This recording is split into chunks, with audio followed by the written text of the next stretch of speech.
স্বর্ণালঙ্কার তছনছ করে ফেলেছে। এখানে দেখা যাচ্ছে তাদের যে প্রয়োজনীয় মালামাল সেগুলো এলোমেলো করা।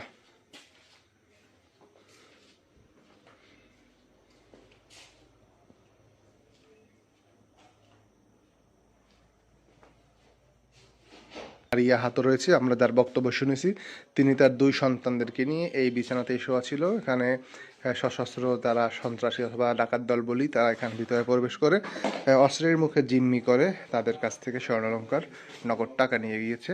যেহেতু এই ঘরে তাদের মুরব্বী শ্বশুর থাকতেন, তিনি অসুস্থ থাকার কারণে তাকে নিয়ে বরিশাল শেরে বাংলা মেডিকেল কলেজে চিকিৎসাধীন রয়েছেন। সেখানে চিকিৎসা থাকার কারণে ঘরটি ফাঁকা ছিল, সেই ফাঁকা ঘরে ঢুকেই মূলত এগুলো তারা সুযোগটা নিয়ে নিয়েছে। নিয়ে গেছে ডাকাত দল এবং তারা আসলে তাদের শ্বশুর শাশুড়িও কিন্তু এই বাড়িতে থাকে, তবে কালকে রাত্রে ছিল না, অর্থাৎ অসুস্থ থাকার কারণে বরিশাল চিকিৎসাধীন অবস্থায় রয়েছে। এবং এই পাকে তার আসলে এই যে মাসুদ রয়েছে তার স্ত্রী ছিল এবং সন্তানদের নিয়ে, এবং এমনই অবস্থা রাত ৩